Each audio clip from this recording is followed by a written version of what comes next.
প্রথমেই বলে রাখি, এই ভিডিওটি শেষ পর্যন্ত না শুনলে বিশেষ কিছু মুহূর্ত মিস করবেন। তাই বলছি, কানে হেডফোন লাগিয়ে একা মনোযোগ দিয়ে শুনবেন।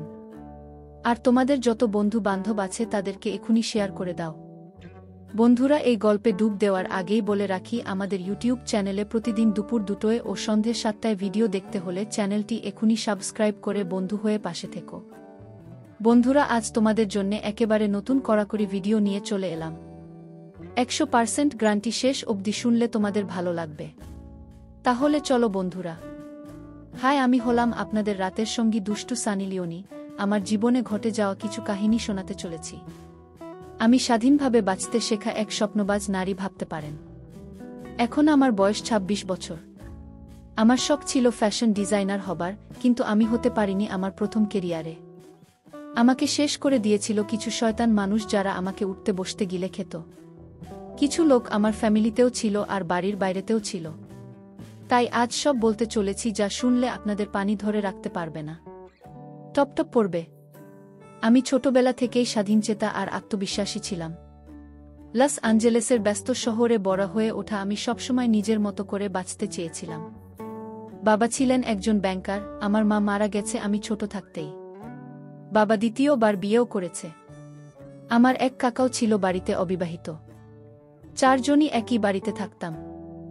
আমার তখন বয়স 15 কি 16 হবে। কিছুদিন ধরে আমি লক্ষ্য করছিলাম ঘুম থেকে উঠে অস্বাভাবিক লাগছে নিজেকে। তারপর দেখলাম আমার বেডের বিছানাপত্র সব এলোমেলো ভাবে ঘাটা হয়ে আছে। কয়েকদিন হাঁটতে পর্যন্ত পারছিলাম না। তারপর রোজের পর রোজ দুর্বল হতে থাকায় পরিবারের সবাইকে জানালাম, কিন্তু তাতে কোনো কাজ হলো না। তখনই আমি বুঝতে পারলাম আমার সাথে কিছু হচ্ছে। তারপর একদিন হাতে নাতে ধরব বলে সেদিন রাতে গ্লাসের দুধটা খেলাম না, আড়াল করে ফেলে দিয়েছিলাম। তারপর ঘুমানোর ভান করে শুয়ে পড়েছিলাম। তারপর রাত 12টার পর দেখি বাবা ও কাকা মিলে আমার সাথে কুকীর্তি ঘটাচ্ছে। আমি সেই রাতে বা পরের দিন কাউকে কিছু জানালাম না। এভাবে কয়েক মাস কেটে গেল। তারপর থেকে মানসিকভাবে আমারও খিদেও যেন বাড়তে থাকল। পরিবারের কুরুচিশীল চিন্তাভাবনার মধ্যে থেকেও আমি নিজের স্বপ্নকে কখনো দমিয়ে রাখিনি। নিজে চেষ্টা করে কলেজে ওঠার সিদ্ধান্ত নিলাম। কলেজেও আমাকে সবাই গভীর চোখে তাকাতো, কারণ আমার হাঁটাচলার ধরন আর গভীর বাদামি চোখ, যা একবার তাকালে মানুষকে মুগ্ধ করে ফেলতাম। আর হালকা ঢেউ খেলানো কোমর পর্যন্ত লম্বা চুল, যে কোনো স্টাইলেই অসাধারণ লাগে আমায়। আকর্ষণীয় ফিগার, যা আমাকে একজন স্টাইল আইকন হিসেবে আলাদা করে তোলে। আমার হাঁটার ভঙ্গিমা আর শরীরী ভাষায় আত্মবিশ্বাসের ঝলক স্পষ্ট। স্বাধীনচেতা, আত্মবিশ্বাসী, কিন্তু একদম অহংকারী নয়। যে কোনো পরিস্থিতিতে নিজের সিদ্ধান্ত নিজেই নিতে ভালোবাসতাম। প্রেমে খুব বেশি পড়িনি, কারণ কিছু কাজ করে আমি নিজের পায়ে দাঁড়াতে চেয়েছিলাম। তবে সত্যিকারের ভালোবাসা পেলে আমি সেটাকে কখনো হারাতে দেব না। তারপর একদিন আলাপ হয় আমেরিকার বিখ্যাত অভিনেতা জন সিন্সের সাথে। বয়স 30 বছর। জন জন্মসূত্রে একজন আমেরিকান, কিন্তু তার হৃদয়ের একটা অংশ দক্ষিণ এশিয়ার সংস্কৃতির প্রতি টান অনুভব করে। ছোটবেলায় তার বাবা ছিলেন একজন সফটওয়্যার ইঞ্জিনিয়ার আর মা ছিলেন একজন লেখিকা। নিউ ইয়র্কে বড় হলেও সে সবসময় ভ্রমণ করতে ভালোবাসত। কলেজে পড়ার সময় সে নিজের প্রথম স্টার্টআপ শুরু করে, আর তার ভিডিও কোম্পানি খুব দ্রুতই এক মাল্টিবিলিয়ন ডলারের ব্র্যান্ডে পরিণত হয়। ব্যবসার সূত্রে সে দক্ষিণ এশিয়ার অনেক দেশে আসা যাওয়া করত, আর সেখানেই একদিন আমার সাথে দেখা হয়। 6 ফুট 1 ইঞ্চি উচ্চতা, সুগঠিত দেহ, যা তাকে আরও আকর্ষণীয় করে তোলে। নীলচে ধূসর চোখ, যা একবার তাকালে মনে হয় যেন সবকিছু বুঝে ফেলতে পারে। হালকা দাড়ি ও টাক মাথায়, যা তার ব্যক্তিত্বে একটা রাফ এন্ড টাফ ভাব যোগ করেছে। গাও খয়েরি দাড়ি, সবসময় স্টাইলিশভাবে সেট করা থাকে। তার কণ্ঠস্বর গভীর, আর কথা বলার ভঙ্গি খুবই আত্মবিশ্বাসী। খুব কম কথা বলে, কিন্তু যা বলে সেটাই গভীরতা থাকে। সহজে কাউকে বিশ্বাস করে না, কারণ জীবনে অনেক প্রতারণার শিকার হয়েছে। প্রেম নিয়ে খুব বেশি চিন্তা করত না, কারণ তার দুনিয়া ছিল ব্যবসা আর ক্ষমতার মধ্যে সীমাবদ্ধ। তবে আমার মতো কাউকে দেখার পর তার ধারণা বদলে যেতে শুরু করে। আমি যখন কাজ খুঁজছিলাম, তখনই জনের সাথে আমার প্রথম দেখা হয়। প্রথম দেখায় কেউই আমরা একে অপরকে সহজভাবে নেইনি। জন ভাবছিল আমি শুধু আর 10 জনের মতোই হবা, যে তার কাছ থেকে বিনিয়োগ নিতে চায়। কিন্তু আমি প্রথম মিটিংয়েই তার আত্মবিশ্বাস আর স্বকীয়তা দিয়ে জনকে চমকে দেই। আমি জনকে প্রথমে একটু রুড আর মুডি মনে করেছিলাম। কিন্তু যতবার তার সাথে দেখা হতে লাগলো ততবারই আমি বুঝতে পারলাম জনের মধ্যে লুকিয়ে থাকা এক গভীর মানুষ যে সত্যিকারের ভালোবাসা পেলে নিজের সবটুকু উজাড় করে দিতে পারে। এইভাবে কিছুদিন কাটার পর জন আমাকে এক ক্যাফেতে ডেকেছিল কাজের ব্যাপারটা বুঝিয়ে দেবার জন্য। আমিও ওর আসার আগেই আমি পৌঁছে গেছিলাম। রাতের শহরটা যেন আলো আর শব্দের সমুদ্র। ব্যস্ত রাস্তার ধারে এক অভিজাত ক্যাফের কর্নারে বসেছিলাম আমি। গাও লালো গাউনে আমার সোনালি চুলের ঢেউ যেন আলোয় চকচক করছিল। চোখে কাজল ও ঠোঁটে লাল লিপস্টিক লাগিয়ে নিখুঁত রূপের এক মূর্তির মতো সেজেছিলাম। হঠাৎ দরজা দিয়ে ঢুকল জন। কালো শার্টের বোতামগুলো খানিকটা খোলা, যেন ইচ্ছে করেই তার সুঠাম বুকের আভাস দিতে চাইছে। উচ্চতা 6 ফুটের বেশি মজবুত দেহ আর তীক্ষ্ণ নীল চোখ, এক নজরেই তাকে দেখতে বাধ্য হলাম। জন আমার দিকে তাকালো। মুহূর্তেই যেন শরীরের ভেতর দিয়ে বিদ্যুৎ বয়ে গেল। চোখাচোখি মাত্র কয়েক সেকেন্ডের, কিন্তু যেন একটা অলিখিত প্রতিশ্রুতি হয়ে গেল, এই রাতটা হয়তো অন্যরকম হবে। আমি হালকা হেসে ওয়াইনের গ্লাসে আঙুল ঘুরাতে লাগলাম। জন ধীরে ধীরে আমার দিকে এগিয়ে এলো। একা? তার গভীর কণ্ঠ যেন বাতাসে এক অন্যরকম শিহরণ ছড়ালো।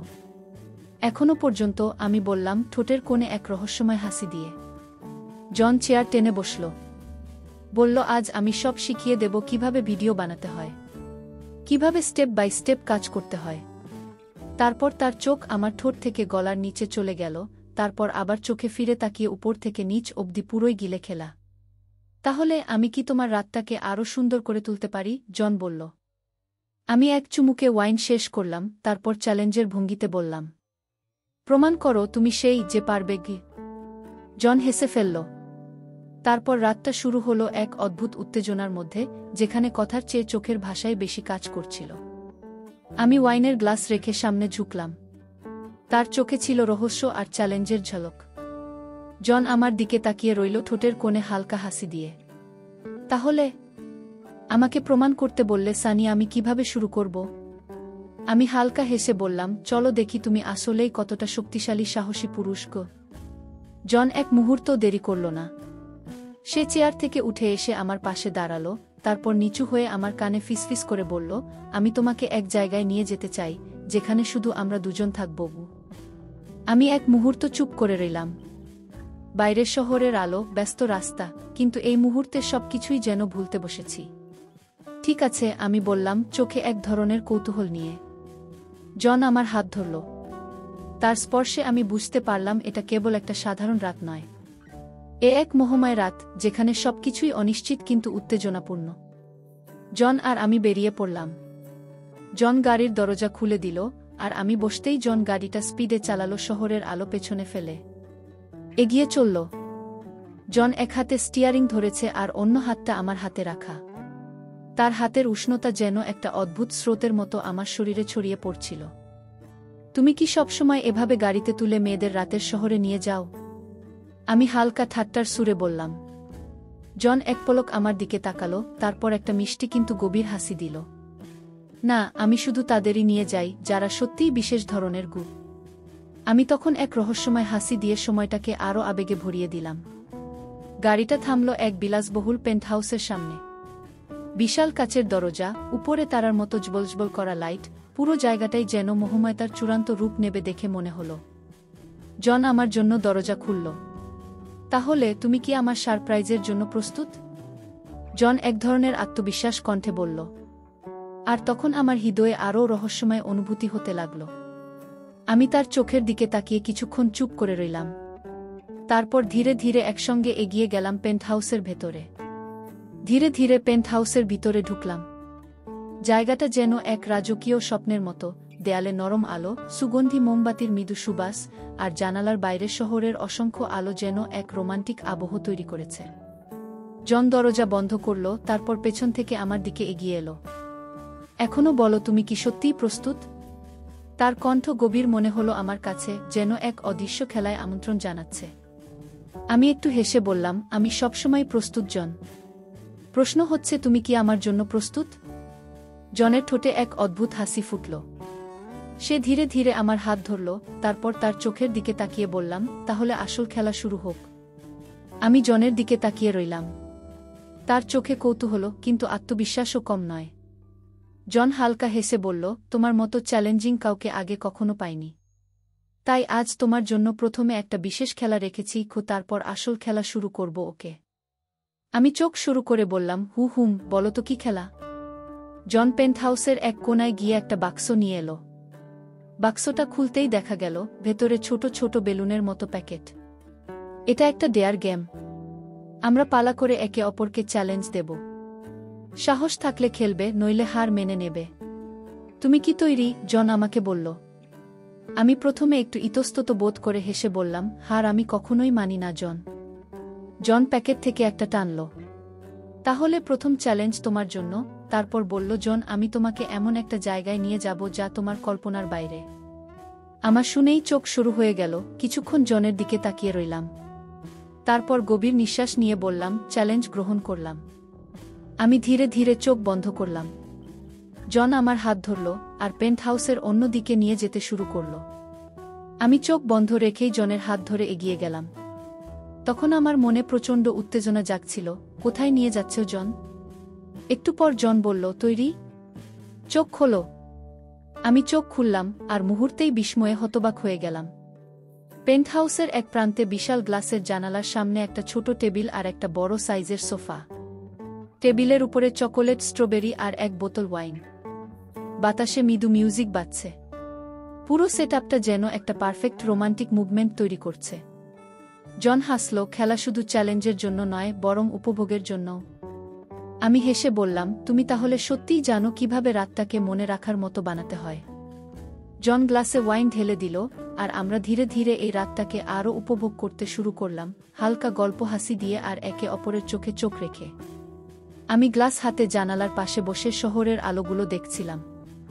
জন পাশে বসে এক হাতে গ্লাস, অন্য হাতে আমার কোমর ছুঁয়ে থাকলো হালকা করে। তাহলে আজকের রাতটা কেমন লাগছে? জন ফিসফিস করে জিজ্ঞেস করল আমাকে। আমি চোখ সরিয়ে জনের দিকে তাকালাম। তার চোখে এক অদ্ভুত ঝলক ছিল। এটা একটা রাত যা মনে রাখার মতো হতে চলেছে, সে হেসে বলল। জন একটু এগিয়ে এলো, আমাদের মধ্যে মাত্র কয়েক ইঞ্চির দূরত্ব। তুমি কি মনে রাখতে চাও? জন তার কণ্ঠ আরও গভীর করে বলল। আমি হাসলাম, কিন্তু পিছু হটলাম না। তুমি কি মনে রাখানোর মতো কিছু করতে পারবে? জন আর এক মুহূর্ত অপেক্ষা করল না। মুহূর্তেই সোফাতে বসালো কিছুক্ষণ। তারপর টেবিলে। সে ধীরে ধীরে এগিয়ে এলো আর তার হাত আমার চুলের মধ্যে টান দিয়ে মুখের সামনে ধরল। আমার শ্বাস একটু ভারী হয়ে উঠছিল। চারপাশে এক অদ্ভুত উত্তেজনা ছড়িয়ে পড়ল। আর এই মুহূর্তটা যেন বাস্তবতার বাইরে এক অন্য জগতে নিয়ে গেল আমাদের। জন ধীরে ধীরে তার গ্লাস নিচে নামিয়ে রাখল, তারপর আমার হাতটা আলতো করে ধরল। তুমি জানো, আজ রাতটা একদম পারফেক্ট লাগছে, জন ফিসফিস করে বলল আমাকে। আমি হালকা হাসলাম। পারফেক্ট রাত কিভাবে কাটাতে হয় সেটা আমার ভালোই জানা আছে। জন হেসে ফেলল। তাহলে একটা পারফেক্ট নাচ কেমন হয়? সে মিউজিক অন করল, মৃদু মেলোডি রুমে ছড়িয়ে পড়ল। জন আমার কোমরে হাত রাখল আর আমি তার কাঁধে। ধীরে ধীরে আমরা তাল মিলিয়ে নাচতে লাগলাম, যেন সময় আমাদের গিলে খাবে মনে হচ্ছে। আমি চোখ বন্ধ করলাম, জনের উষ্ণ উপস্থিতি অনুভব করলাম। কোনো তাড়া নেই, কোনো জটিলতা নেই, শুধু এক নিখুঁত রাত যা আমরা দুজন উপভোগ করছিলাম। ঘড়ির কাঁটা চলতে থাকল। মিউজিকের নরম সুরে ধীরে ধীরে তাল মিলিয়ে নাচছিলাম জন আর আমি। বাতাসে মৃদু পারফিউমের গন্ধ, জানালার বাইরে শহরের আলো, সবকিছুই যেন এক নিখুঁত রাত্রির সাক্ষী হয়ে রইল। জন আমার মুখের দিকে তাকিয়ে রইল, তার চোখে এক গভীরতা। তুমি জানো, কখনো কখনো কোনো শব্দের দরকার হয় না, জন ফিসফিস করে বলল আমাকে। আমি চোখ সরিয়ে তাকালাম তার দিকে। কেন? জন তার আঙুল দিয়ে আমার চিবুকে ছোঁয়া দিল। জন তারপর ধীরে ধীরে নিজের আরও কাছে টানল আমাকে। কারণ কিছু অনুভূতি শব্দ ছাড়াই বোঝা যায়, সে বলল। আমার হৃদস্পন্দন একটু বেড়ে গেল। জনের হাত আমার কোমরের চারপাশে শক্ত করে ধরে তালে তাল দিতে থাকলাম, আর আমাদের নিঃশ্বাসের তাপ মিলেমিশে এক হয়ে গেল। এক মুহূর্তের নীরবতা, তারপর জন ধীরে ধীরে সামনে ঝুঁকল। আমার চোখ বন্ধ হয়ে গেছিল, শ্বাস ভারী হয়ে উঠল। আর হৃদয় যেন এক তীব্র আকাঙ্ক্ষায় ধুকপুক করছিল। আমাদের ঠোঁট যখন একে অপরকে স্পর্শ অনুভব করছিল, সময় যেন থমকে গেছিল। তখন বাইরে প্রচণ্ড রাতের বাতাস বইছিল, কিন্তু সেই মুহূর্তে শুধু জন আর আমার অস্তিত্বই বাস্তব ছিল। জনের হাত আমার চুল টেনে খামচে ধরেছিল, আর আমি তার গলায় হাত রাখলাম। গভীর হয়ে গেল সেই মুহূর্ত।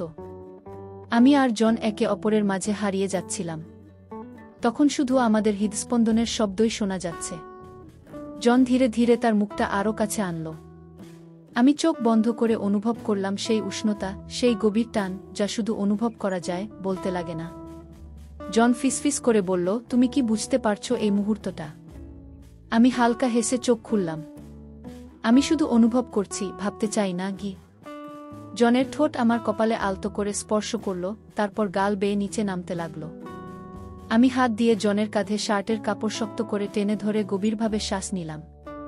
তখন ঘরের ভেতরে সবকিছু যেন উষ্ণ হয়ে উঠছিল। জন ধীরে ধীরে ফিসফিস করে বলল, তুমি কি সত্যিই আমাকে চেয়েছিলে? আমি এবার আর কোনো উত্তর দিলাম না। শুধু এক পলক তার চোখের দিকে তাকালাম, তারপর নিজেই জনকে আরও কাছে টেনে নিলাম। রাত গভীর হয়েছে, কিন্তু আমরা কেউই একে অপরের থেকে আলাদা হতে চাইছিলাম না।